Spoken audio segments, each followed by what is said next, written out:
Hi, today we're going to be talking about the Coolidge Effect and what it teaches us about novelty and our sex lives.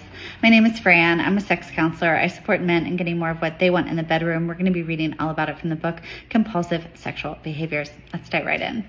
The Coolidge Effect is a popular term taken from a joke, probably fictional, about the U.S. President, Mr. and Mrs. Coolidge, being taken to a chicken farm separately.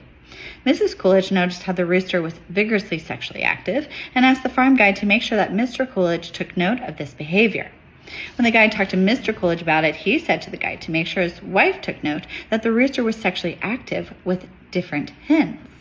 The Coolidge Effect is the phenomenon of having renewed sexual energy when a new person is sexually available, even if the usual partner is still sexually available. It is thought to be a biological evolutionary phenomenon that increases the chances of reproduction in new partners. The Coolidge Effect has been observed with animals and in humans. Interestingly, a study showed that the sperm is of better quality when exposed to novelty, which confirms the evolutionary theory. The Coolidge Effect is not only a male sexual behavior, women like novelty too. People can sometimes misinterpret their experience of the Coolidge Effect for a sign of sexual compulsivity, especially when it is observed from the point of view of a long-term partner. For example, men can often be scolded at looking at other women in the street. I'm not talking about intimidating them by staring at them or whistling at them. That's different, the author says. I'm talking about a fleeting moment of erotic tantalization at noticing someone new and attractive.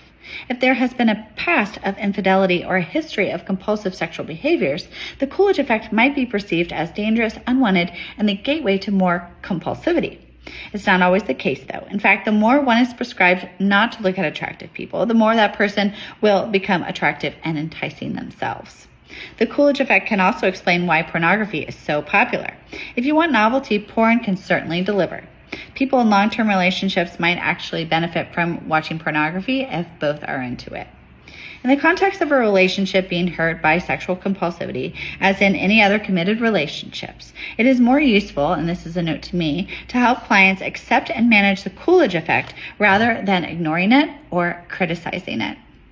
I would absolutely love to get your take and how this relates to your sex life, even if it's in a private message. I offer one-on-one support if you would like to discuss it further. If I don't hear from you, though, I'm wishing you the absolute best day of your life. Bye.